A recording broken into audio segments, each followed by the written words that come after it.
Great. Okay. Well, thanks everybody for joining us today for this webinar. This is part of a series of webinars that we at Talentful are hosting on some of the legal and regulatory issues affecting employment and hiring in the UK, also in some of our other key markets. Just as a first kind of housekeeping point, we are going to be sending a survey out after the webinar in a kind of follow-up email asking what topics you'd like to see next. So do look out for that. We'll also be offering a £100 Amazon voucher reward to one of the people who responds. So even more incentive to send us your suggestions. This webinar is particularly important for any business with a presence in the UK, as we're looking at the immigration rules that will be coming into effect from the 1st of January next year. Really importantly, this session is intended to be an overview of the rules as they are at the moment. So the bill is still going through Parliament, and while we don't expect there to be a huge amount of change, there could be some change, and even every day we're getting certain updates. Also, we're providing an overview of the rules. This isn't specific legal advice that you should rely on, and specific circumstances will vary. As I think everyone listening should know, we're leaving the single market at the end of this year, which means the current rules allowing free movement of people from the EU is also coming to an end.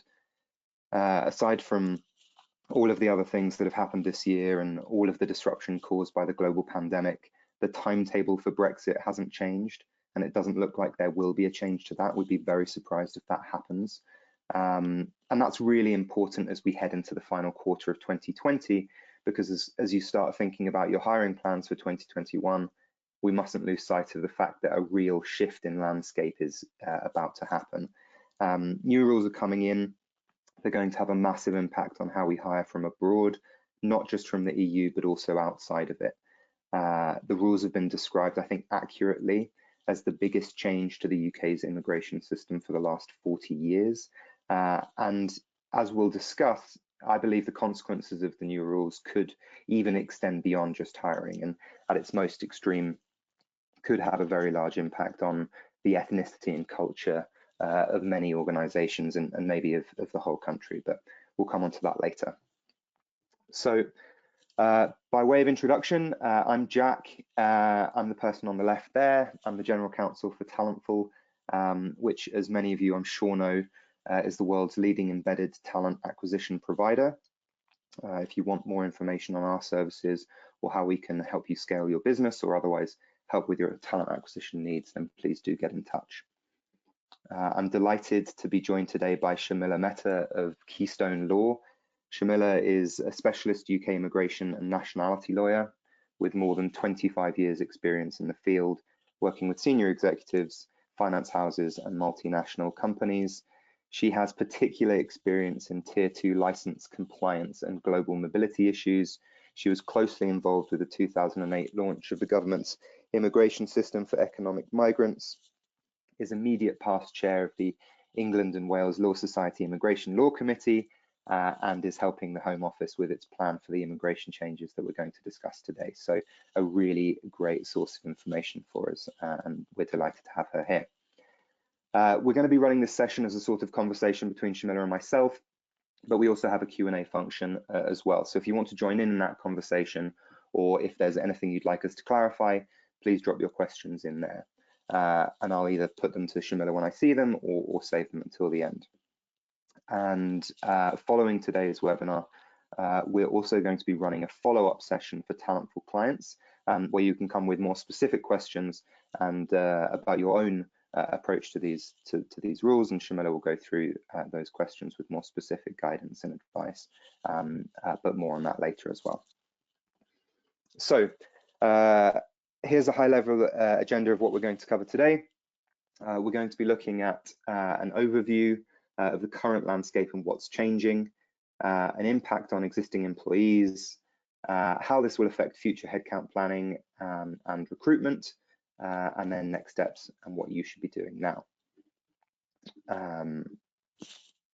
We're also really keen to make this as relevant and as useful to this audience as possible. I'm really keen in particular that this isn't just a list of new laws and regulations, which is kind of in the abstract, but that we also follow up with specific practical advice as well. So to that end, we are going to apply all of the new rules and everything we discussed today to an example profile company. So looking at our guest list ahead of this session, I'm hoping that a lot of this will look familiar to you. And even if it's not exactly on point, the examples should help you see how these rules are going to work in practice. So the example profile company that we have is, I've chosen a Series B SaaS company headquartered in the UK with one office in the EU, and I've chosen Berlin. We've got about 100 people, 10 of them are EU citizens, 10 of them are international citizens, not from the EU. And then in our smaller Berlin office, we've got 5 UK citizens. And then looking at next year, once the new rules have come into play, we're going to double headcount.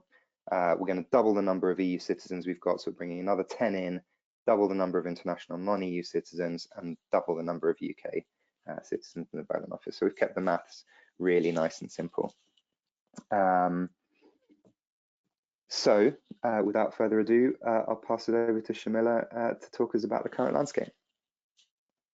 Thank you, Jack. Okay, so at the moment in the UK, we have effectively two forms of inward migration. From the EU side, we have free movement, and so European nationals who are exercising treaty rights can come here to live, to work. They can be retired here, they can be self-sufficient here. And that's been the situation since the UK joined the European Union. That, of course, is going to be coming to an end shortly, and we'll talk about that later on. For those who are non-European, the UK has a work permit system, which is known as, it's part of the points-based system. Tier 2 in particular, and that currently requires employers to become licensed with the government in order to bring their overseas nationals to work. That system was introduced in 2008, so it's not very old, but over time it has become incredibly complex, and there are hundreds of pages of guidance on how a license should be kept, and also how Tier 2 migrants can work, not work, and all the conditions around their stay in the UK. So what we've got is quite a sort of hefty system, and the new look in 2021, as part of all of these other changes, will be a move by the Home Office towards digitalisation of the system. So on this slide, as you can see, end of free movement. The British people voted to leave Europe, and we're still in that transition period, working towards that sort of cliff edge, if you like, which will take place on the 31st of December 2020. So we're not many months away at all now from that. And later on, we'll talk about what's going to happen to those Europeans who are already here, and what the future looks like for new Europeans who will be looking to work here, and for those of you who are hiring, when perhaps you should do that. So the new look will be that Europeans and non-Europeans will be treated equally, which is massive. I mean, that's such a sea change, and it's equally as difficult for Europeans to get their heads around this as it is for those of us practicing immigration law, and we now pass that sort of dramatic news onto employers. And actually the Home Office this week has been working to get that message across to as many employers as possible.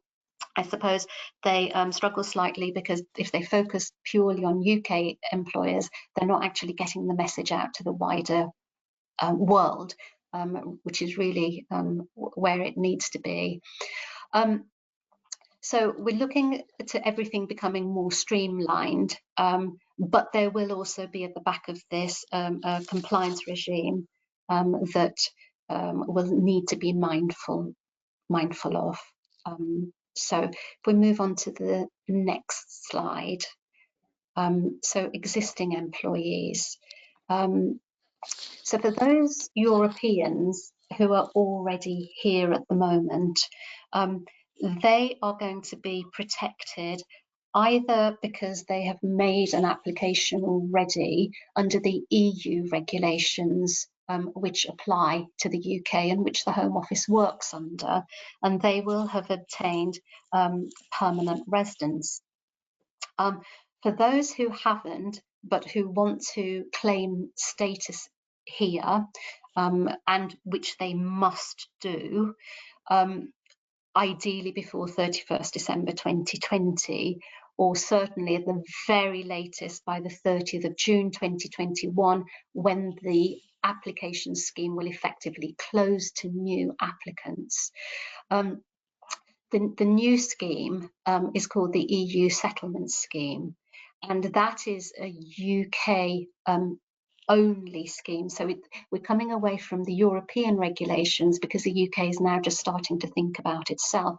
And in order to protect the 3.5 million Europeans already working here, this scheme has been designed to be very easy to use. There are two forms of status that EU nationals can gain. They can either claim pre-settled status, which is when someone's been here for less than 5 years, but they have been here exercising treaty rights. They want to have a document proving that they've made an application before the end date of the scheme, and they will therefore have pre-settled status, which will take them on their journey towards settlement. The ideal for every European who's already here is to get settled status. So for those who've already been here for 5 years, they should make their claim for settled status, and that is effectively permanent residence of the United Kingdom. And it's very valuable because once you've got that status, you can stay here for as long as you like. You can work towards getting a British passport. You can leave the UK for up to 5 years and still be able to come back. Of course, the UK has a free national health service, which Europeans who have settled status will be able to avail themselves of after Brexit. And they do already, but they do so because we have reciprocal arrangements with other member states. So on the slide there, we've got those critical dates, 31st December 2020. Really important that you encourage EU employees already here to apply. I would say before that date, and a large number already have. 4 million applications have already been made. The vast majority are approved because the Home Office is working with HMRC.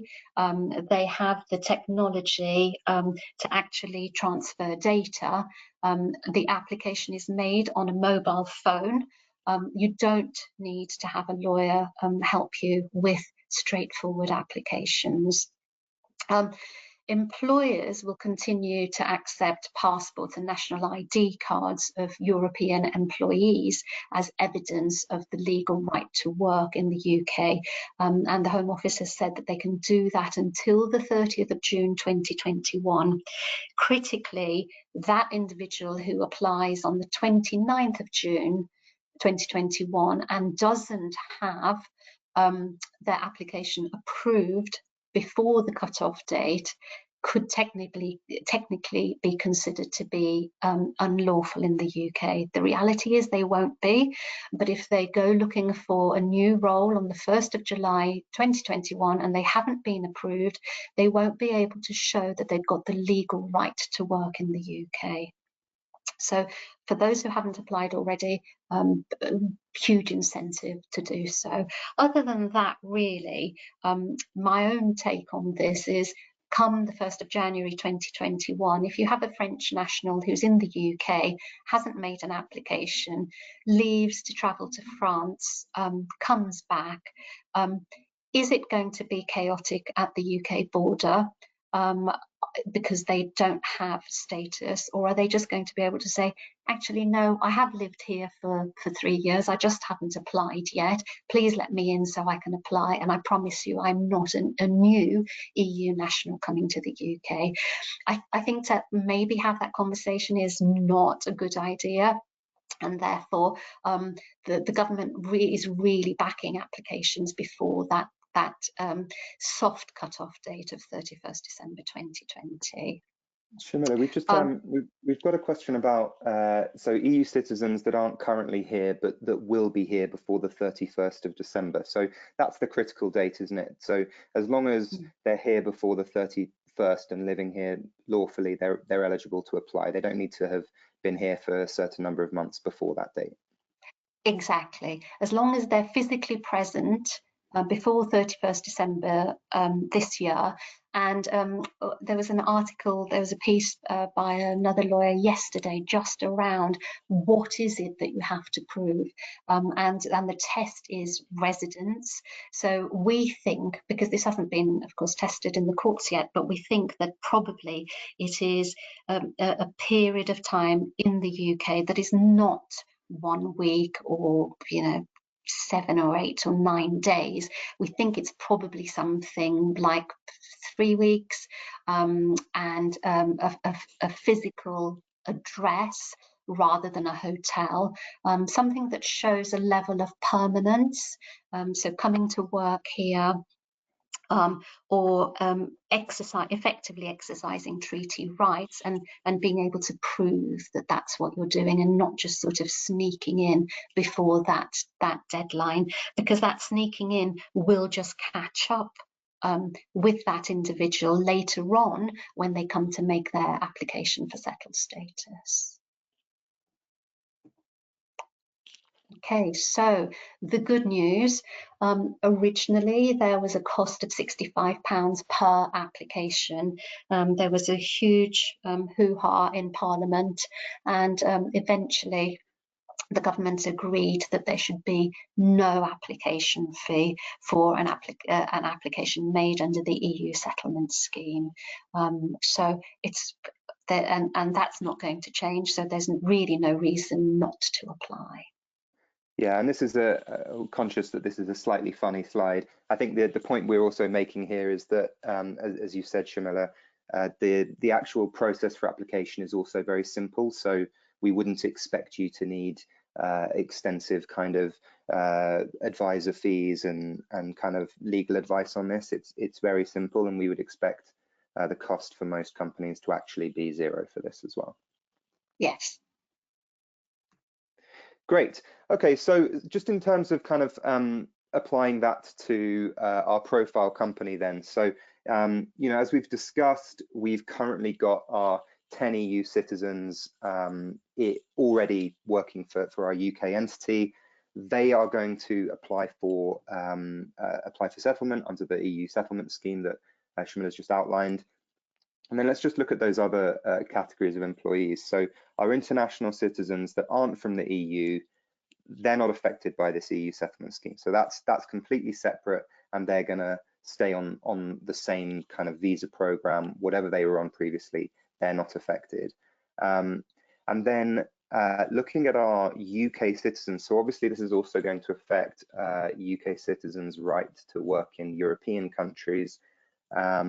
There are parallel schemes. Different countries have their own rules. The point we just want to make here is that you need to be thinking about those issues and actually getting local guidance, because every country is going to be treating this differently, or many countries are going to be treating this differently. So we've talked about the EU settlement scheme. International citizens, they'll stay on the same route, and then for your UK citizens that are abroad, you need to look at country-specific rules there as well. Okay, so let's look at the future employees that we'll be bringing into the business. So This is the new exciting points-based immigration scheme. Unfortunately, the Home Office didn't have enough imagination to call it something other than that. And the effect of it is from the 1st of January next year, anyone coming to the UK for work, anyone, irrespective of nationality, will need to be sponsored by a UK employer. We'll talk about what sponsorship means, but effectively under the current, so the old points-based system, we had tiers 1 through to 5. They will remain for those who are already here. So a migrant who is here under tier 2 continues on their tier 2 status. Nothing changes for them, and they work towards their, whatever their goal is, permanent residence, UK citizenship, whatever it is, they continue on that journey. It is only for those coming as new hires, effectively, who will need to be sponsored under the new scheme. So the new scheme, forget tier 2, it's not going to be called that, it's going to be called the skilled worker route. And there are various requirements, quite similar to the old system. So the individual has to have a job offer from a Home Office approved licensed sponsor. So for those organisations in the UK who do not have a sponsor licence, it's really important that they apply for one, because if they don't, then they won't be able to hire EU nationals at all from outside the UK, and they won't be able to hire those from other countries outside the European Union, so rest of the world. So the only way to bring a worker into the UK brand new from the 1st of January 2021 is to firstly hold a licence. And the purpose of that licence is because the Home Office has outsourced its work to employers. So employers have the freedom to issue their own work permits to whoever they choose. So they can bring what the government terms the brightest and the best to the UK. So that's all on employers, and that's based on trust. But the other side of that trust is that there is a compliance regime that license holders must follow. So in order to be able to print your own permit, you need to have a sponsor license, because you can't do it otherwise. You can't have access to the Home Office platform without being licensed. The skill level for your new hires will be at A level or above.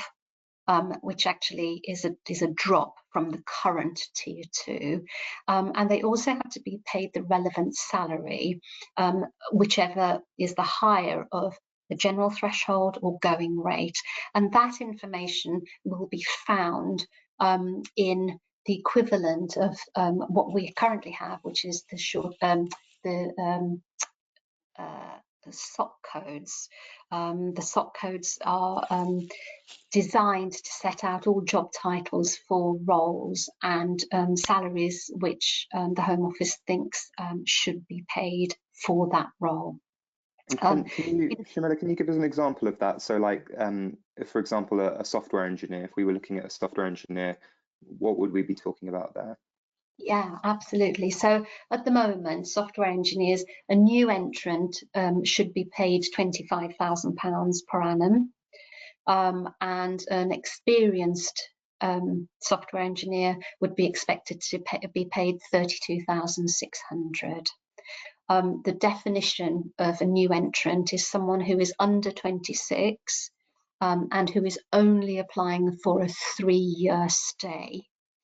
Because at the end of that 3-year stay, when they come to extend their visa, they'll be considered an experienced software engineer, and the salary should therefore be £32,600 from that point onwards.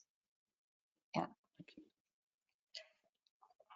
So the other big change that we're going to see is from the 1st of Jan 2021, it's going to be a requirement that all skilled workers coming under the scheme will be able to speak and understand English, which of course they do, but for Home Office purposes, they either have to come from an English-speaking country or have a degree that was taught in English. So not an English degree, but a degree taught in the English language, or passed the relevant English language test. And of course, there is a criminality threshold, so migrants cannot have a criminal record, otherwise they won't be approved. The good news for those of you who are already aware of how Tier 2 works at the moment for skilled workers, for migrants, is that there's not going to be a cap on numbers, and there is going to be no resident labour market test. So those two things are huge, and that's why they deserve their very own slide. So there is not going to be a requirement to advertise a role from the 1st of Jan. There is not going to be a cap on numbers. So if you are a UK employer and you decide you want to hire 10 Indian software engineers, go ahead.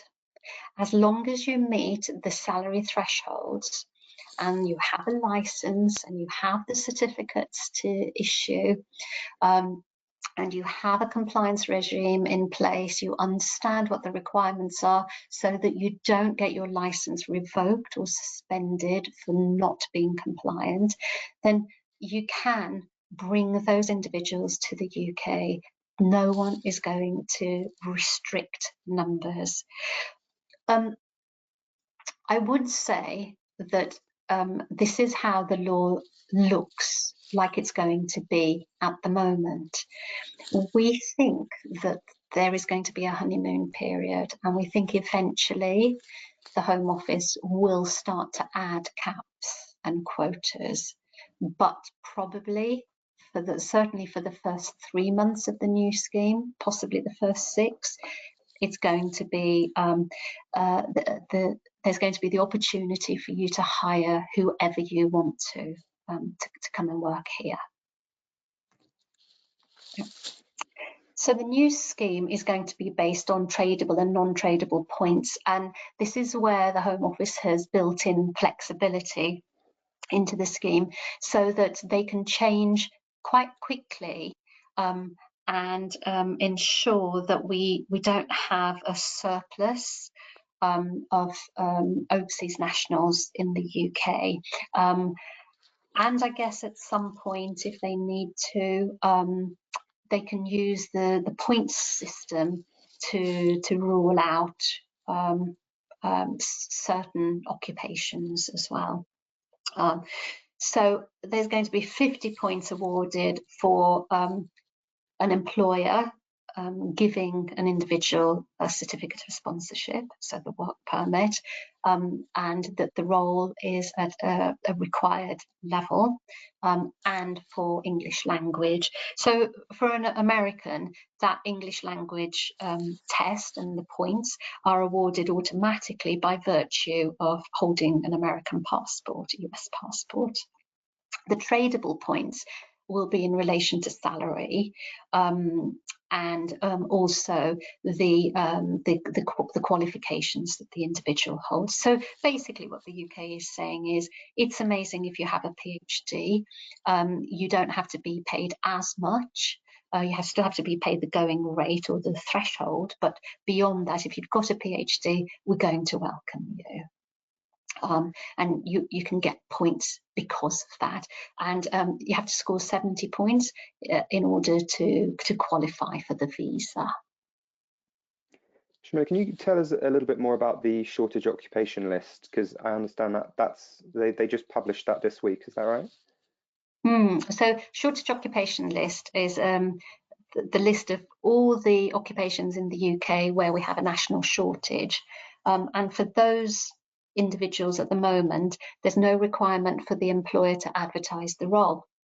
They just effectively get a free pass because we need them.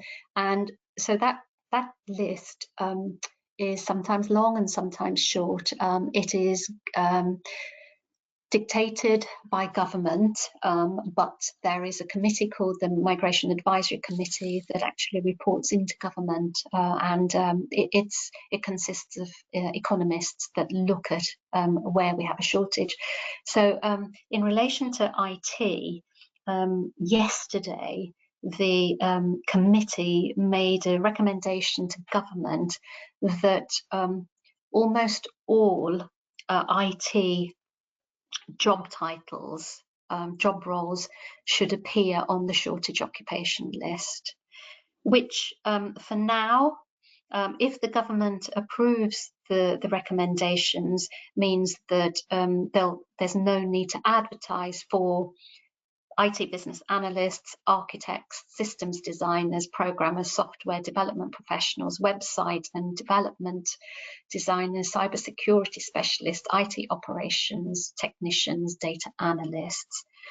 In the future, if those recommendations are accepted by government next year, there's no advertising anyway, but it means that those individuals could come to the UK potentially on a minimum salary of £20,480.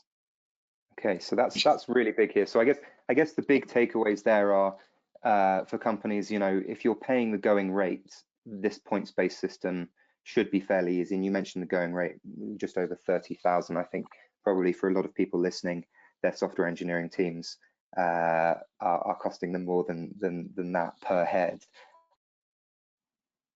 Yes, absolutely. So this is a real biggie, and that's why we think there's going to be a honeymoon period while this all sort of settles in at the Home Office, and they see what the numbers look like, and they see what's happening in the sort of local economy, and what unemployment rates look like in the UK. But for now, so you know, if you're paying above that, it should be fairly easy to satisfy. Yes, absolutely. Yeah. So sponsorship, I've talked about being a license holder. In the future, and perhaps even now, it is quite a fast process. Applications for a license are taking about 8 weeks to be approved from date of submission. The license lasts for 4 years. So once you have it, as long as you're compliant, you may receive an inspection from the Home Office in person. Inspectors can be quite scary people. They spend a lot of time at the physical premises. They want to know how you run your business, where your employees sit, what they do. Are they all meeting the terms of their visas? But you don't need to be a sponsor if you already employ Europeans in the UK, because they can make their own applications for pre-settled and settled status. It's only if you're going to be hiring new citizens from Europe that you will need a sponsor license. And eventually, under the new scheme, it's going to be possible for migrants to switch from one immigration route to another without leaving the UK. But I would put a heavy caveat on that about taking proper legal advice, because it's not a free-for-all. Not every person who comes to the UK can switch into another immigration route. There are exceptions to that. And so, Sharmila, if you currently have a valid Tier 2 sponsorship license, that's automatically going to be transferred over to the new system. Is that right? That's correct. Yes. And you don't need to do anything if you have one. Okay, and the expiry dates all match, and you know, there's nothing for people to worry about if they've already got that in place. That's correct. Yes, carry on as you are. And from January, we'll know much more about how So what the process will be, what the visa application process will be for individuals, particularly for Europeans. But we know that they'll need to be assigned a certificate of sponsorship. So under the new scheme, this is what we think the fees are going to look like. So the certificate costs £199 at the moment. And then on top of that, the individual will need to apply for their passport to be stamped, or to have a vignette applied with their visa. And so there's a range of services on offer depending where you are in the world. So I think roughly that's between £700 to £900. The immigration health surcharge is payable at the time that the visa application is made, and that's effectively a tax on migrants, which contributes to the NHS. And that was due to be, from today, £624, but the government had a bit of a change of heart on that, and they've decided to leave it at £400 per year. So the way it works is you have to pay upfront for the number of years that the certificate is granted for. So if you were assigning a certificate for 3 years to a migrant today, then you would have to pay £1,200. So it's 3 years times 400, and you pay that £1,200 upfront before the visa application can be approved. The same applies to the immigration skills charge, and that's a levy on employers, and that fee goes towards UK apprentices. And that's quite a hefty charge per migrant, and it can be between £500 and £1,000 per person per year. So if you were bringing Chinese national over to the UK for 5 years on a 5-year certificate, and you have a company that has a turnover of a certain amount, then you'd have to immediately pay £5,000 to the government as the immigration skills charge in order to have that individual work for you for 5 years. There are other routes, so it's important to say that not everyone will need to come under the skilled worker route next year, and this will be of course applicable to Europeans as well as to overseas nationals, and those routes are global talent, which is currently under tier 1 of the points-based system. There are other unsponsored routes. So for example, you can come as an investor to the UK and you can work for any employer. You can also apply to be a startup or be an innovator, and those routes are all remaining open. So there's a variety to choose from, rather than just sort of sticking to the employment route. Great, thank you. Okay, so let's take a look at what that means in practice for our profile company. So we talked about the headcount planning for next year, doubling size. We're bringing 10 new EU citizens over. And so we're going to be bringing those over under the new skilled worker route. The 10 new international citizens, big change, we're bringing those under the skilled worker route as well. And in the Berlin office, 5 new UK citizens. Again, we put that in there. You've got to be country specific. So if that is part of your headcount planning, then you need to look at those local rules. So we're just kind of flagging that there. Excellent. I think, a point to make here, the new rules have this potential to have a massive impact on the way that we think about talent. So just kind of picking up some of the points that Sharmila's talked about, time to hire is going to be significantly lower for non-EU internationals, and the costs are going to be more or less the same. Whereas time to hire and cost per hire for EU nationals is going to increase a lot. at the same time, let's have a think about that language requirement. So as Sharmila mentioned, one of the primary ways that we expect people will prove their language ability is having done a degree in English. But in much of Europe, degrees aren't taught in English. France, Spain, Germany, that's just not the case. On the other hand, in many South Asian and East Asian countries like India, Pakistan, China, degrees are taught in English, and obviously those are incredibly deep and broad talent pools for the types of roles that many of the companies that are here today listening are looking at, in terms of engineering, software, IT. So I think we can really expect this kind of large shift away from EU labour and towards labour from those countries. I think we can also kind of expect more movement from English-speaking countries as well, thinking about Australia, Canada, and countries like that. So talent pools are effectively, when we're thinking about hiring, we're thinking about where we can draw resource from.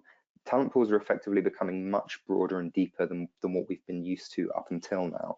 And there's an opportunity to get really excellent talent for much cheaper rates. If we're on shortage occupation lists, we're potentially talking just over £25,000 a year. And what's that going to do to existing in-market talent? So our British software engineers, they're likely going to face stronger competition from foreign skilled labour.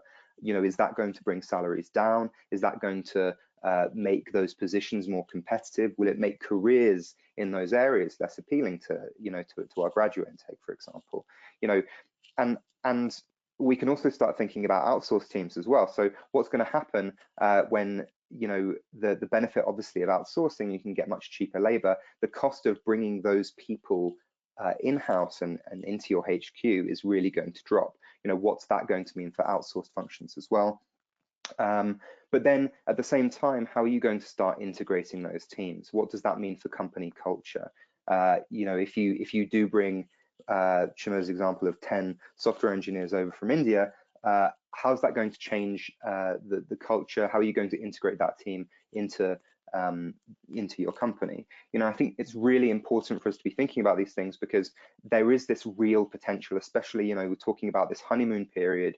There is a real opportunity to have access to much cheaper talent and to bring them in with very low times to hire, very broad talent pools.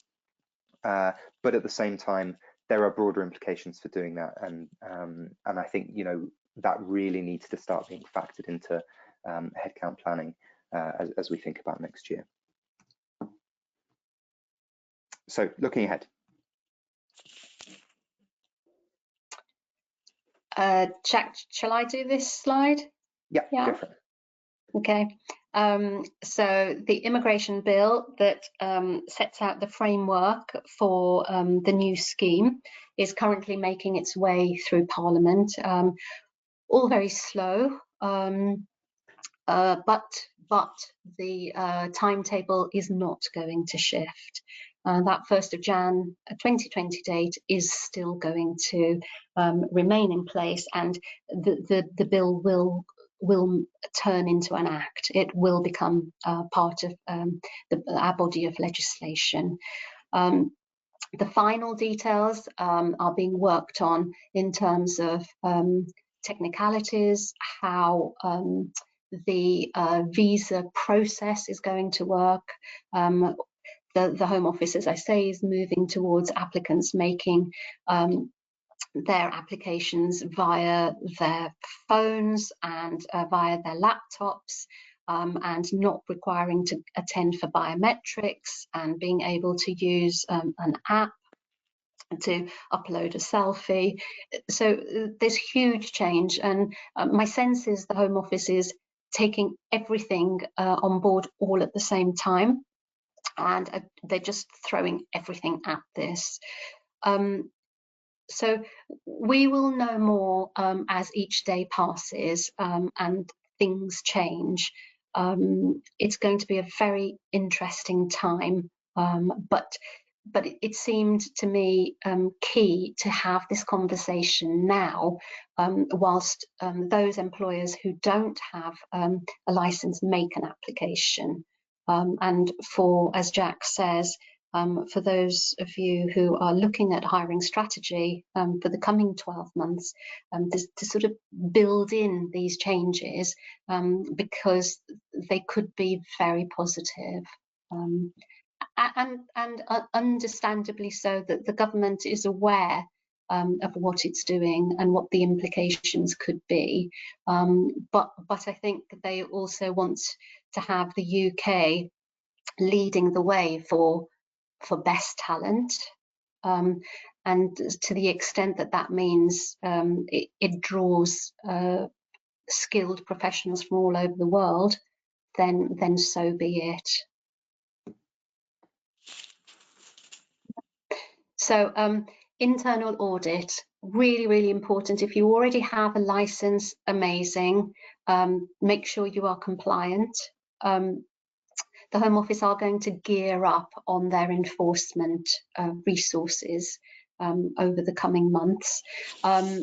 If you have employees at the moment who are Europeans, make sure that they have applied for status in the nicest possible way. Of course, you can't force anyone to do anything, but it just makes sense for them to be documented, which is really what the scheme is about, because otherwise you have no way of proving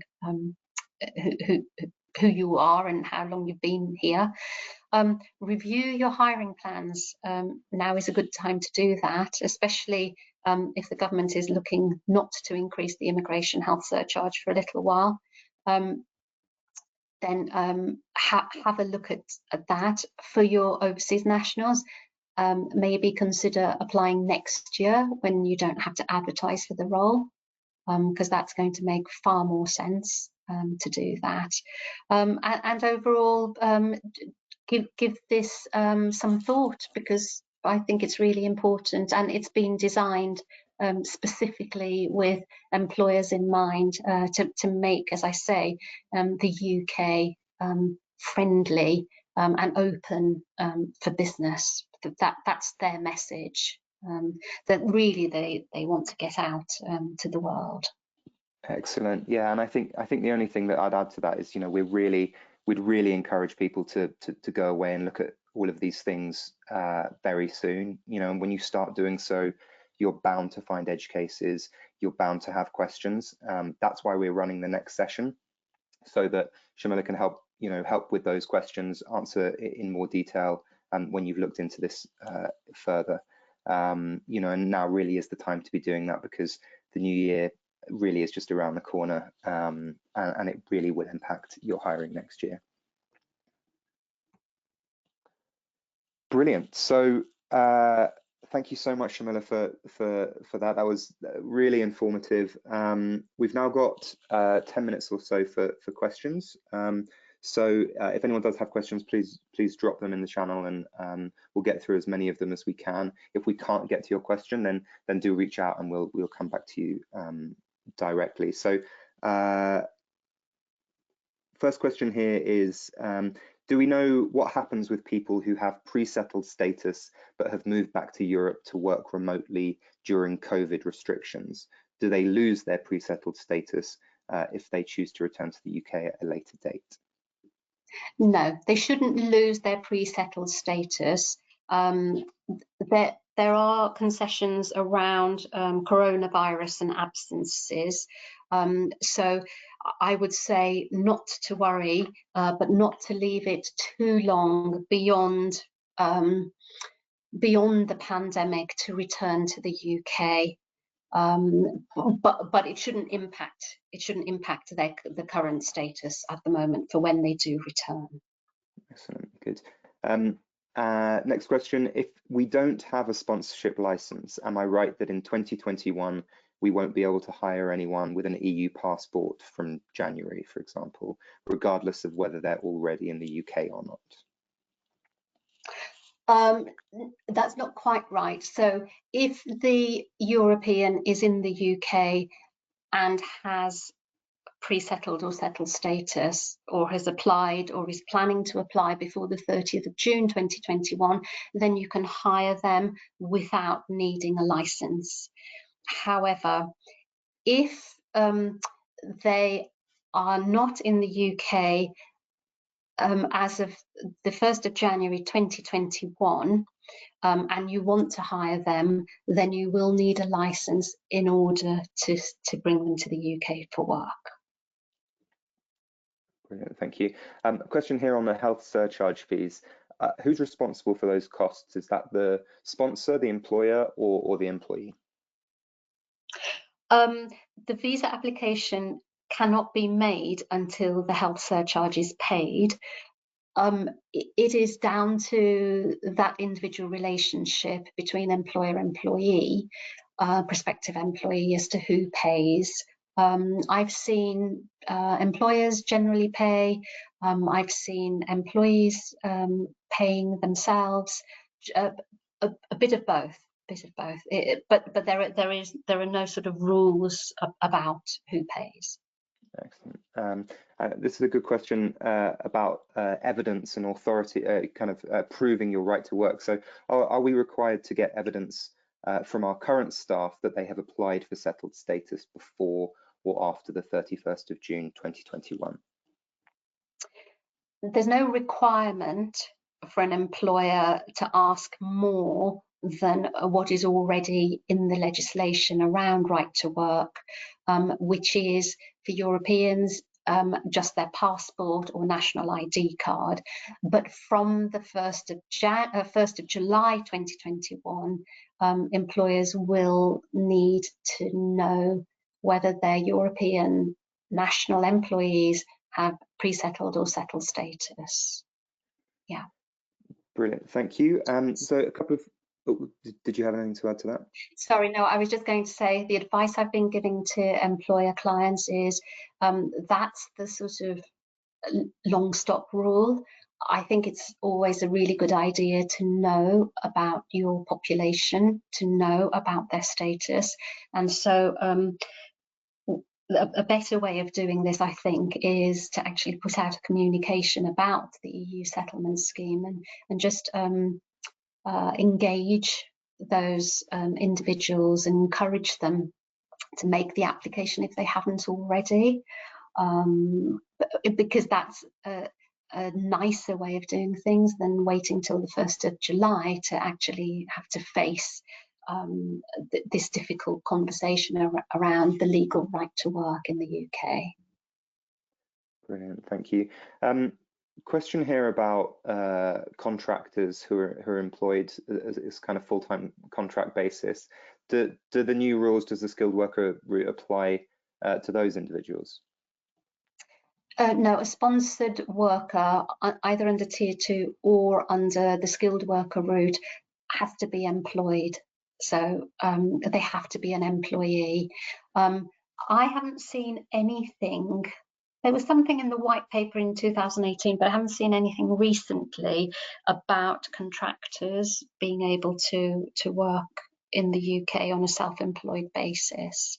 So that's a real sea change for Europeans from the current position, but it's not any different for overseas nationals, because it's always been the case that you have to have a sponsor and they have to employ you under a contract of employment, and you have to pay tax under PAYE to be sponsored in the UK.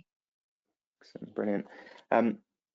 Thank you. So question here, what if someone has pre-settled status but would like to change their job after July next year? Will they need sponsorship in that case? No, they don't need sponsorship because they've got pre-settled status.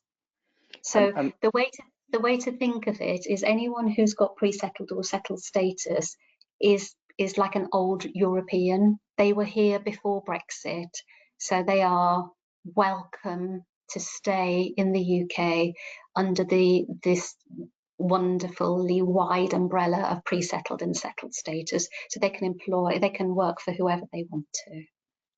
And but settled status doesn't last forever, does it? So what happens? I think you mentioned it's for 5 years, and then they have to apply for indefinite leave to remain. Is that right? So you firstly apply for pre-settled status if you haven't been here for 5 years, and then you stay here for 5 years, and then you apply for settled status, and settled status is permanent residence. So once you've had settled status for 12 months, you can apply for British citizenship if you so wish. Excellent, thank you. We've got a few questions on the certificate of sponsorship. There was a concept previously on restricted and unrestricted certificates of sponsorship. Does that still exist in the new, under the new rules? No, all gone. That's all gone. And perhaps you could talk a little more around the process of applying for that sponsorship. You know, what are the timelines? Are there kind of common pitfalls that you can warn us against? For a license, or to come to the UK as a sponsored worker? As an employer applying for that license. Okay. The big downside of applying for a sponsor license without doing it properly is that if you get rejected, you have to wait 6 months before you can apply again. So it's really important to read the guidance that is on the gov.uk website, to follow it, to submit the relevant documents, and to decide who your key personnel are for the purposes of that licence. So you have to nominate an authorising officer who will take ultimate responsibility for that licence and the use of the licence. And that individual could face civil and criminal prosecution if the licence is used recklessly. And then you have to nominate a key contact, so the person who the Home Office can contact if they need to, and then users of the platform. So those would be individuals in the company who would actually assign the certificate, or who would be authorised to assign the certificate. And it can be the same person for all 3 roles, or it can be 3 or more different individuals. So that really is the key to sponsor license applications, is know your stuff before you start on the application process, and make sure that you know what the compliance regime which sits behind the license application is. That's one thing I've noticed. The Home Office doesn't really amplify that to the extent it should. They make it look very straightforward. You just apply for a license and then you get it. But actually, it's all about making sure that you know your obligations and responsibilities to government, so that you use your license correctly. Excellent, thank you. That's great advice. I think we've just got time for just one more question. We've had so many questions come through, so apologies if we've not been able to answer it today. Do reach out directly, and we can come back with answers on that. So just the final one here. I think kind of confirmation around the EU settlement scheme. So if we are relocating an employee who is an EU national and they arrive in the UK after the 31st of December, am I right in saying they cannot apply for the EU settlement scheme? Yes. Yes is the short answer to that. It would just make life so much easier for everyone if they arrived in the UK before the 31st of December, you know, here for at least 3-4 weeks before that date, because they can then apply under the EU settlement scheme. If they come after 31st December 2020, then yes, they're considered a new European and they would have to be sponsored. Brilliant. Okay, thank you so much. I think that's all we've got time for. I just want to say a massive thank you to Sharmila for joining us. That was a huge amount of information based on the feedback we've already had. It looks like that's been really helpful for people. So thank you so much for that.